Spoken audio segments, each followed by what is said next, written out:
Hello दोस्तों नमस्कार। आज हूँ फरी एक नવો व्लॉग લઈને આવી ગયો છું। તો આજે મારા બાળકોને કંઈ સારું જમવાની ઈચ્છા થઈ તો હું મારા બાળકોને લઈ બજાર જવા માટે નીકળી ગયો। તો બજારમાં જવાની ખુશીમાં આજે બાળકો ખૂબ ખુશ હતા, તો એમના ચહેરા પર તમે ખુશી જોઈ શકો છો।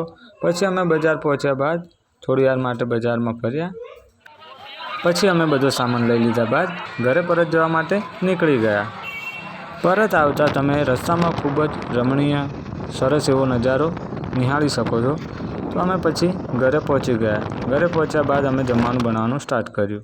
તો આજે અમે બનાવી રહ્યા છીએ દેશી બકરાની કલેજી। તો એમાં પહેલાં તેલ નાખ્યું, થોડું આટેલું મરચું નાખ્યું અને કલેજી, પછી એને થોડી વાર માટે ફ્રાય થવા માટે મૂકી દીધું। પછી એમાં ધાણા પાવડર, ગરમ મસાલો અને મટન મસાલો એ નાખ્યા બાદ બરાબર આપણે મિક્સ કરી દઈશું અને મિક્સ થયા બાદ 5 મિનિટ માટે એને ફ્રાય થવા દઈશું।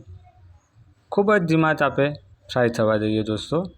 પછી ફ્રાય થયા બાદ એમાં આપણે નાખીશું હળદર। હળદર નાખ્યા બાદ એને ફરીવાર મિક્સ કરી લઈશું। ફરી ધીમા તાપે થોડી વાર માટે ગરમ થવા દઈશું। હવે થોડી વાર ગરમ થઈ ગયા બાદ પછી એમાં થોડું પાણી ઉમેરીશું। તો પાણી ઉમેર્યા બાદ એને થોડી વાર માટે પાછા આપણે રહેવા દઈશું। દોસ્તો આજે અમે ખૂબ જ સરસ લોકેશન પર બનાવી રહ્યા છે, તો તમે નિહાળી શકો છો। તો કલેજી બનીને થઈ ગઈ છે તૈયાર। જો તમને મારો વિડીયો પસંદ આવ્યો હોય તો share, comment, like and subscribe જરૂરથી કરજો અને મારી ચેનલને ફોલો કરજો દોસ્તો।